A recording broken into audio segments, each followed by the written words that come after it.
ધોરણ 8 પ્રકરણ 2 સૂક્ષ્મજીવો મિત્ર અને શત્રુ માઇક્રો ઓર્ગેનિઝમ્સ ફ્રેન્ડ એન્ડ ફો. તમે તમારી આસપાસ વનસ્પતિઓ પ્રાણીઓ સહિત અનેક સજીવોને જોયા હશે, પરંતુ કેટલાક સજીવ એવા પણ છે જેને આપણે નરી આંખ વડે જોઈ શકતા નથી. તેને સૂક્ષ્મજીવો એટલે કે માઇક્રોબ્સ કહે છે. ઉદાહરણ તરીકે તમે જોયું હશે કે ચોમાસામાં ભેજયુક્ત બ્રેડ સડવા લાગે છે તથા તેની સપાટી પર સફેદ રાખોડી ધબ્બા પડી જાય છે. આ ધબ્બાને બિલોરી કાચની મદદથી જુઓ. તમે સૂક્ષ્મ કાળી ગોળાકાર રચનાઓ જોશો. શું તમે જાણો છો કે આ રચનાઓ શું છે? આ ક્યાંથી આવી છે? સૂક્ષ્મજીવો માઇક્રો ઓર્ગેનિઝમ્સ. પ્રવૃત્તિ 2.1. બગીચા અથવા મેદાનમાંથી એક બીકરમાં ભીની માટી લો તથા તેમાં પાણી ઉમેરો. માટીના કણો બેસી જાય ત્યારબાદ બીકરમાંથી પાણીનું એક ટીપું સ્લાઇડ ઉપર લો અને તેને માઇક્રોસ્કોપની મદદથી અવલોકન કરો. તમને શું દેખાય છે? પ્રવૃત્તિ 2.2. તળાવમાંથી પાણીના કેટલાક ટીપાં લો. તેને કાચની સ્લાઇડ પર ફેલાવીને માઇક્રોસ્કોપની મદદથી અવલોકન કરો. શું તમને સૂક્ષ્મજીવો હલનચલન કરતા દેખાય છે?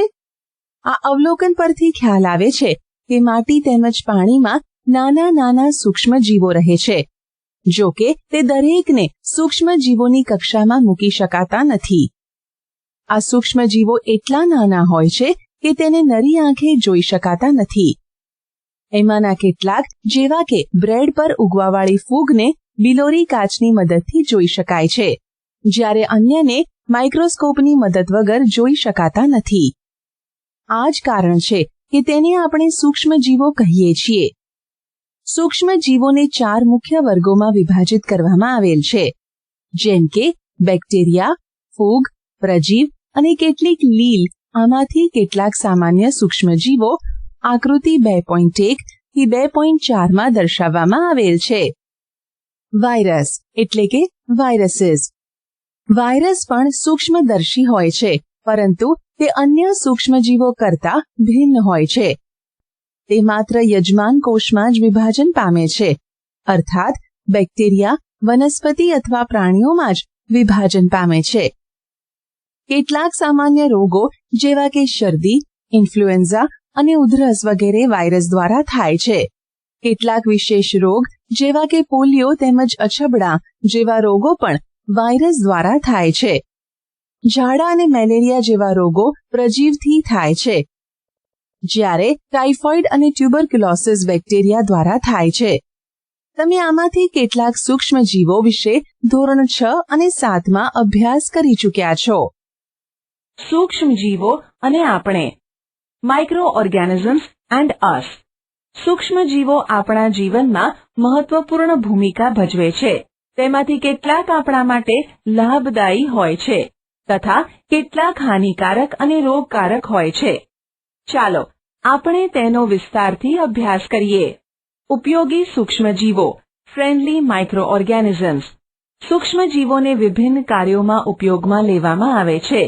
તેનો ઉપયોગ દહીં, બ્રેડ તેમજ કેક બનાવવા માટે કરવામાં આવે છે. પ્રાચીન કાળથી જ સૂક્ષ્મજીવોનો ઉપયોગ આલ્કોહોલ બનાવવા માટે કરવામાં આવી રહ્યો છે. પર્યાવરણને સ્વચ્છ રાખવા માટે પણ તેનો ઉપયોગ કરવામાં આવે છે. ઉદાહરણ તરીકે કાર્બનિક કચરા, શાકભાજીની છાલ, પ્રાણી અવશેષ, મળ વગેરેનું વિઘટન બેક્ટેરિયા દ્વારા બિનહાનિકારક અને ઉપયોગી પદાર્થોમાં કરવામાં આવે છે. યાદ કરો કે બેક્ટેરિયાનો ઉપયોગ ઔષધ બનાવવા માટે તથા કૃષિ ક્ષેત્ર નાઇટ્રોજન સ્થાપન દ્વારા જમીનની ફળદ્રુપતા એટલે કે સોઇલ ફર્ટિલિટી વધારવા માટે કરવામાં આવે છે. દહીં અને બ્રેડ બનાવવા. Making of curd and bread. તમે ધોરણ 7 અભ્યાસ કર્યો કે દૂધનું દહીંમાં રૂપાંતરણ બેક્ટેરિયા દ્વારા થાય છે. મેં મારી મમ્મીને હૂંફાળા દૂધમાં થોડુંક દહીં ભેળવતા જોઈ છે, જેનાથી દહીં જામી જાય છે. મને આશ્ચર્ય થયું, આવું કેમ? દહીંમાં ઘણા બધા સૂક્ષ્મજીવો રહેલા હોય છે, જેમાંથી લેક્ટોબેસિલસ નામના બેક્ટેરિયા મુખ્ય છે. જે દૂધને દહીંમાં પરિવર્તિત કરે છે. તે દૂધમાં વૃદ્ધિ પામી તેને દહીંમાં ફેરવે છે. બેક્ટેરિયા ચીઝ, અથાણું તેમજ અનેક ખાદ્ય પદાર્થોના ઉત્પાદનમાં સહાયતા કરે છે. રવા ઇડલી અને ભટુરે વગેરેનું એક મહત્વપૂર્ણ સંઘટક દહીં છે. શું તમે અનુમાન લગાવી શકો છો કે આવું કેમ? પ્રવૃત્તિ 2.3. એક વાસણમાં અડધો કિલોગ્રામ લોટ અથવા મેંદો લો. તેમાં થોડી ખાંડ ઉમેરીને ગરમ પાણી ઉમેરો. તેમાં એક ચપટી યીસ્ટ પાવડર ઉમેરો અને સરખી રીતે ભેળવી કણક બનાવો. તમે 2 કલાક પછી શું જોશો? શું તમે તૈયાર કરેલા કણકને ફૂલેલો જોયો? યીસ્ટ ઝડપથી વિભાજન પામે છે અને શ્વસન દરમિયાન કાર્બન ડાયોક્સાઇડ ઉત્પન્ન કરે છે. ગેસના પરપોટા બાંધેલા મેંદાના લોટનું કદ વધારી દે છે. બ્રેડ, પેસ્ટ્રીઝ અને કેક બનાવવા માટે બેકિંગ ઉદ્યોગમાં યીસ્ટનો આ ઉપયોગ આધારભૂત છે. સૂક્ષ્મ જીવોનો વેપારી ઉપયોગ. Commercial use of micro organisms. મોટા પાયા પર આલ્કોહોલ, દારૂ તેમજ એસિટિક એસિડ, વિનેગરના ઉત્પાદનમાં સૂક્ષ્મજીવોનો ઉપયોગ થાય છે. જવ, દહીં, ચોખા તથા કચરેલા ફળોના રસમાં રહેલ પ્રાકૃતિક શર્કરામાં યીસ્ટને ઉછેરીને આલ્કોહોલ એટલે કે દારૂનું ઉત્પાદન કરવામાં આવે છે. પ્રવૃત્તિ 2.4. 500 mlનું બીકર લઈ તેમાં 3/4 ભાગ જેટલું પાણી ભરો. તેમાં 2 થી 3 ચમચી ખાંડ ઓગાળો. તેમાં અડધી ચમચી યીસ્ટ પાવડર નાખો. તેને 4 થી 5 કલાક માટે ઉષ્ણ સ્થાન પર ઢાંકીને રાખો. હવે તેને સૂંઘો. શું તમને વાસ કે સુગંધ આવે છે? આ સુગંધ આલ્કોહોલની છે, જે યીસ્ટ દ્વારા ખાંડને આલ્કોહોલમાં ફેરવવાથી ઉત્પન્ન થાય છે. શર્કરા ખાંડનું આલ્કોહોલમાં રૂપાંતરણ થવાની પ્રક્રિયાને આથવણ એટલે કે ફર્મેન્ટેશન કહે છે. લુઈ પાર્શ્વરે આથવણની શોધ 1857માં કરી. સૂક્ષ્મજીવોનો ઔષધીય ઉપયોગ. Medicinal use of micro organisms. જ્યારે તમે બીમાર પડો છો ત્યારે ડોક્ટર તમને પેનિસિલિયમનું ઇન્જેક્શન આપે છે અથવા કોઈ અન્ય એન્ટિબાયોટિક્સની ગોળી અથવા કેપ્સ્યુલ આપે છે. આ ઔષધોનો સ્ત્રોત સૂક્ષ્મજીવો છે. તે બીમારી પેદા કરનારા સૂક્ષ્મજીવોને નષ્ટ કરે છે અથવા તેમની વૃદ્ધિ અટકાવે છે. આ પ્રકારના ઔષધોને એન્ટિબાયોટિક્સ કહે છે. આજકાલ બેક્ટેરિયા અને ફૂગમાંથી અનેક એન્ટિબાયોટિક્સનું ઉત્પાદન થઈ રહ્યું છે. સ્ટ્રેપ્ટોમાઇસિન, ટેટ્રાસાઇક્લિન અને એરિથ્રોમાઇસિન સામાન્ય સ્વરૂપે ઉપયોગ કરવામાં આવતી એન્ટિબાયોટિક્સ છે, જેને ફૂગ તેમજ બેક્ટેરિયા દ્વારા ઉત્પાદિત કરવામાં આવે છે. કોઈ વિશિષ્ટ પ્રકારના સૂક્ષ્મજીવનું સંવર્ધન કરીને એન્ટિબાયોટિક્સનું ઉત્પાદન કરવામાં આવે છે, જેને અનેક રોગોની સારવારમાં ઉપયોગમાં લેવાય છે. 1929માં એલેક્ઝાન્ડર ફ્લેમિંગે બેક્ટેરિયલ રોગોથી બચવાના હેતુસર એક સંવર્ધન પર પ્રયોગ કરી રહ્યા હતા. અચાનક તેઓએ સંવર્ધન પ્લેટ પર લીલા રંગના મોલ્ડના નાના બીજાણુ જોયા. તેઓએ જોયું કે આ મોલ્ડ બેક્ટેરિયાની વૃદ્ધિને અટકાવે છે. જો કે આમાંના ઘણા બેક્ટેરિયાનો પણ તેણે નાશ કર્યો. આ રીતે મોલ્ડમાંથી પેનિસિલિન બનાવાઈ. પાલતુ પ્રાણીઓ તેમજ મરઘામાં સૂક્ષ્મજીવોનું સંક્રમણ રોકવા માટે પણ તેમના આહારમાં એન્ટિબાયોટિક્સ ભેળવવામાં આવે છે, જેનો ઉપયોગ પશુઓમાં સૂક્ષ્મજીવોનું સંક્રમણ રોકવાનો છે. તેનો ઉપયોગ વનસ્પતિમાં રોગ નિયંત્રણ માટે પણ કરવામાં આવે છે. એ યાદ રાખવું ખૂબ જ જરૂરી છે કે માન્ય ડોક્ટરની સલાહ મુજબ જ એન્ટિબાયોટિક્સ લેવી જોઈએ. વળી ડોક્ટરની સૂચના મુજબ સંપૂર્ણ દવાઓ પૂર્ણ કરવી જોઈએ. જો એન્ટિબાયોટિક્સની જરૂર ન હોય ત્યારે કે અયોગ્ય માત્રામાં લેવામાં આવે તો ભવિષ્યમાં જરૂર પડે ત્યારે તે ઓછી અસર કરી શકે છે. વળી બિનજરૂરી એન્ટિબાયોટિક્સ લેવામાં આવે તો શરીરમાં આવેલા ઉપયોગી બેક્ટેરિયા નષ્ટ થઈ શકે છે. તેમ છતાં શરદી અને તાવમાં એન્ટિબાયોટિક્સ એટલી પ્રભાવશાળી નથી, કારણ કે આ રોગો વાયરસથી થાય છે. રસી, વેક્સિન. શિશુ અને બાળકોને રસી કેમ મૂકવામાં આવે છે? જ્યારે રોગકારક સૂક્ષ્મજીવ આપણા શરીરમાં પ્રવેશે છે ત્યારે તેની સામે લડત આપવા માટે આપણું શરીર એન્ટીબોડી ઉત્પન્ન કરે છે. શરીરને એ પણ યાદ રહે છે કે એ જ સૂક્ષ્મજીવ જ્યારે આપણા શરીરમાં પુનઃ પ્રવેશે તો તે જ એન્ટીબોડી વડે તેની સામે કેવી રીતે લડત આપી શકાય. આથી જો મૃત અથવા નિષ્ક્રિય સૂક્ષ્મજીવોને સ્વસ્થ શરીરમાં દાખલ કરાવવામાં આવે તો શરીરના કોષો તેની સામે લડત આપવા એન્ટીબોડી ઉત્પન્ન કરીને રોગકારકોને નષ્ટ કરે છે. આ એન્ટીબોડી આપણા શરીરમાં હંમેશા માટે બનેલા રહે છે તથા રોગકારક સૂક્ષ્મજીવથી આપણો બચાવ કરે છે. આ પ્રકારે રસી કાર્ય કરે છે. કોલેરા, ટ્યુબરક્યુલોસિસ, શીતળા, કમળો જેવા રોગો રસી દ્વારા અટકાવી શકાય છે. એડવર્ડ જેનરે 1798માં શીતળા માટેની રસીની શોધ કરી હતી. તમારા બાળપણમાં તમને પણ અનેક રોગો સામે રક્ષણ મેળવવા માટે રસી મૂકવામાં આવી હશે. શું તમે આ રોગોની યાદી તૈયાર કરી શકો છો? તેની માટે તમે તમારા માતાપિતાની મદદ લઈ શકો છો. બધા બાળકોને રોગો સામે સુરક્ષાની આવશ્યકતા હોય છે. જરૂરી રસી નજીકની હોસ્પિટલમાં ઉપલબ્ધ હોય છે. બાળકોને પોલિયોથી બચાવવા માટે તમે ટેલિવિઝન પર તેમજ સમાચાર પત્રોમાં પોલિયોના રસીકરણ માટેનું વિજ્ઞાપન તો જોયું જ હશે. વાસ્તવમાં તો બાળકોને આપવામાં આવતા પોલિયોના ટીપાં એ એક રસી જ છે. શીતળા વિરુદ્ધ વિશ્વવ્યાપી અભિયાન ચલાવવામાં આવ્યું. પરિણામ સ્વરૂપે વિશ્વના મોટા ભાગોમાંથી શીતળાને દૂર કરી શકાયો. આજકાલ સૂક્ષ્મજીવોમાંથી રસીનું ઉત્પાદન મોટા પાયે કરવામાં આવે છે, જેનાથી મનુષ્ય તેમજ પ્રાણીઓને અનેક રોગોથી બચાવી શકાય. ભૂમિની ફળદ્રુપતામાં વધારો, ઇન્ક્રીઝિંગ સોઇલ ફર્ટિલિટી. કેટલાક બેક્ટેરિયા તેમજ નીલહરિત લીલ વાતાવરણમાં રહેલ નાઇટ્રોજનનું સ્થાપન કરી શકે છે. આ પ્રકારે ભૂમિમાં નાઇટ્રોજનનું પ્રમાણ વધે છે અને જેનાથી ભૂમિની ફળદ્રુપતામાં વધારો થાય છે. આ સૂક્ષ્મજીવોને સામાન્ય રીતે જૈવિક નાઇટ્રોજન સ્થાપક કહે છે. પર્યાવરણનું શુદ્ધિકરણ, ક્લીનિંગ ધી એન્વાયરમેન્ટ.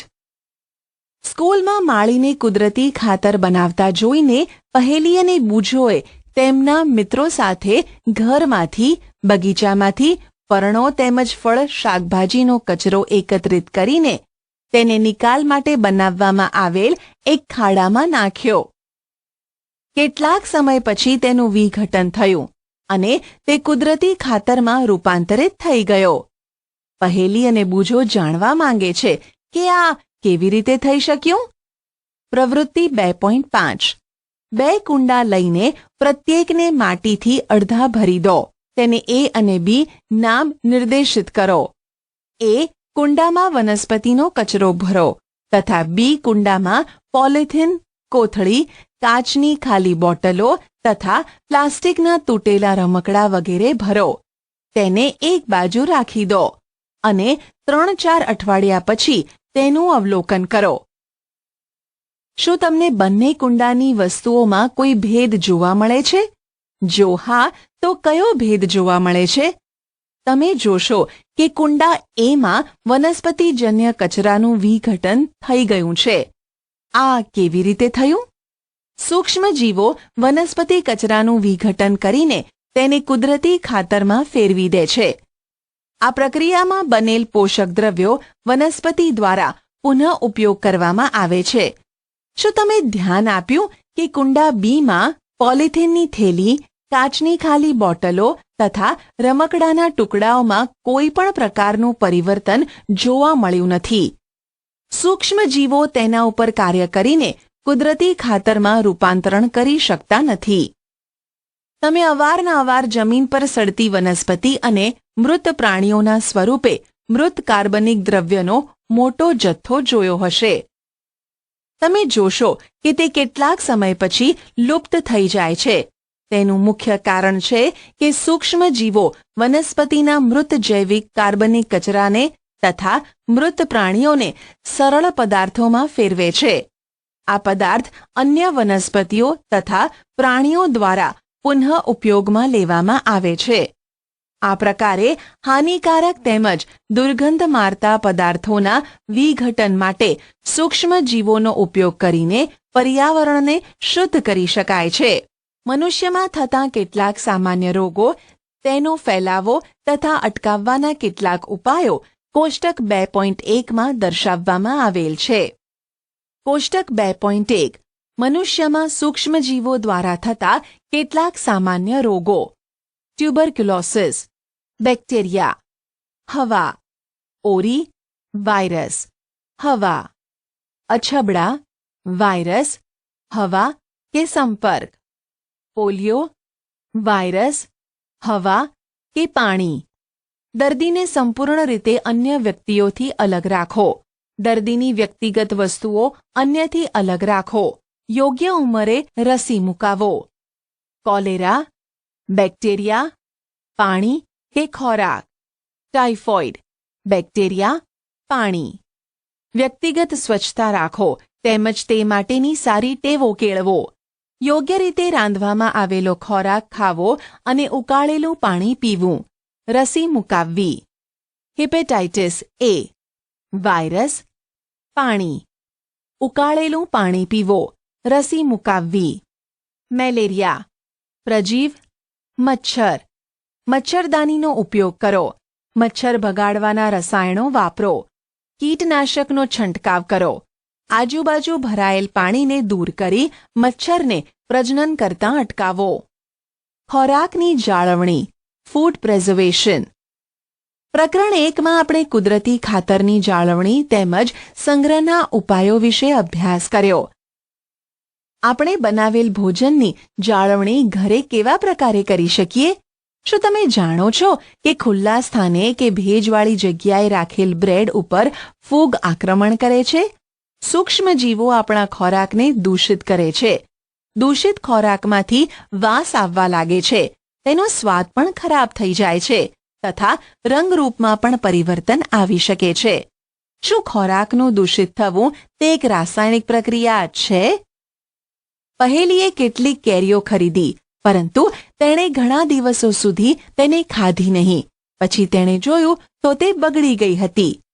પરંતુ તે જાણતી હતી કે તેની દાદી દ્વારા બનાવવામાં આવેલ કેરીનું અથાણું લાંબા સમય સુધી બગડતું નથી. તે મૂંઝવણમાં છે.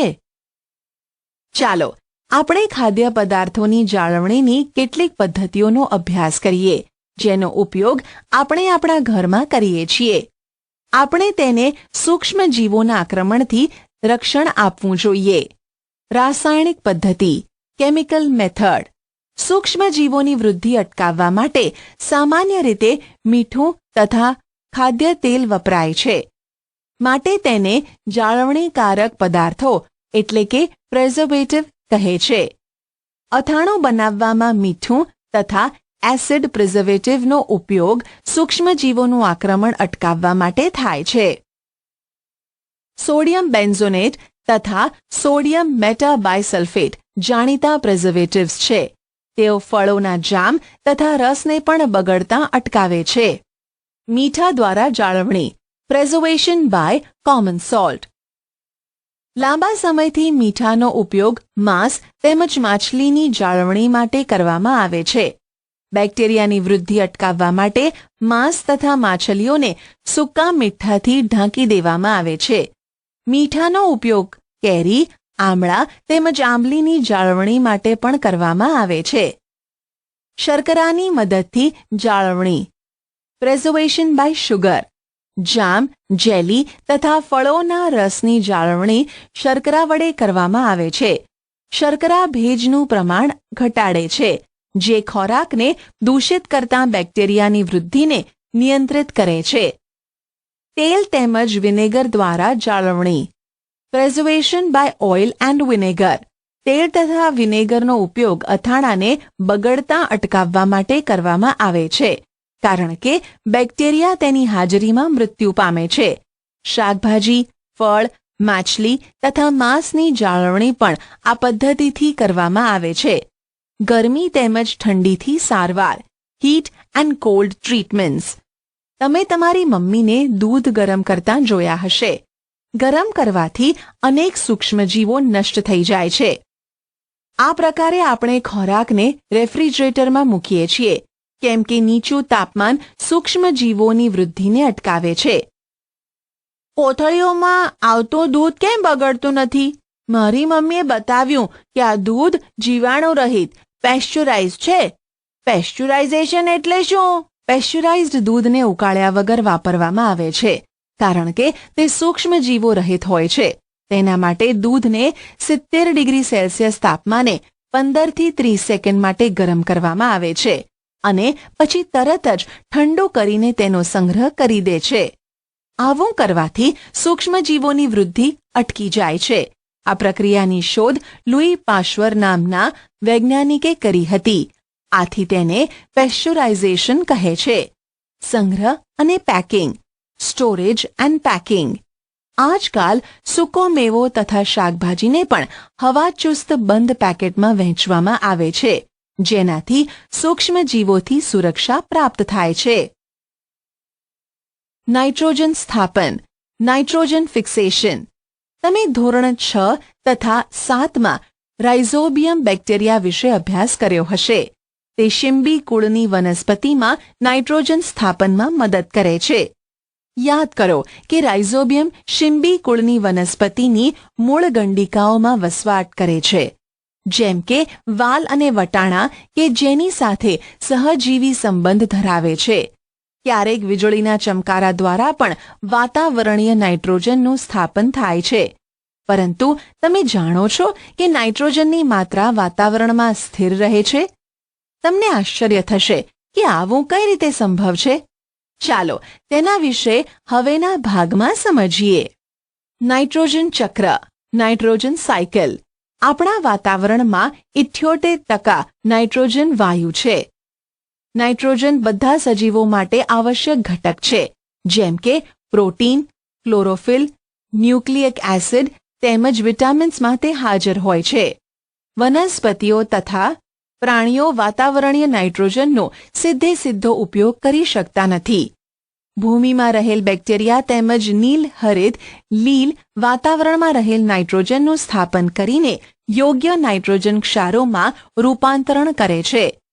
જ્યારે નાઇટ્રોજન આવા ક્ષારોમાં રૂપાંતરિત થઈ જાય છે, ત્યારે વનસ્પતિ તેનો ઉપયોગ ભૂમિમાંથી મૂળ તંત્ર દ્વારા કરે છે. ત્યારબાદ શોષાયેલ નાઇટ્રોજનનો ઉપયોગ પ્રોટીન તેમજ અન્ય સંયોજનના સંશ્લેષણ માટે કરે છે. વનસ્પતિઓ પર આધાર રાખતા પ્રાણીઓ તેમાંથી પ્રોટીન તેમજ અન્ય નાઇટ્રોજન સંયોજનો પ્રાપ્ત કરે છે. વનસ્પતિઓ તેમજ પ્રાણીઓના મૃત્યુ બાદ ભૂમિમાં હાજર બેક્ટેરિયા તેમજ ફૂગ નાઇટ્રોજન ઉત્સર્ગ દ્રવ્યોને નાઇટ્રોજનોના સંયોજનોમાં પરિવર્તિત કરે છે, જે વનસ્પતિ દ્વારા પુનઃ ઉપયોગમાં લેવાય છે. કેટલાક વિશિષ્ટ બેક્ટેરિયા નાઇટ્રોજનયુક્ત સંયોજનોને નાઇટ્રોજન વાયુમાં રૂપાંતરિત કરે છે, જે વાતાવરણમાં ચાલ્યો જાય છે. પરિણામે વાતાવરણમાં નાઇટ્રોજનની માત્રા લગભગ જળવાઈ રહે છે.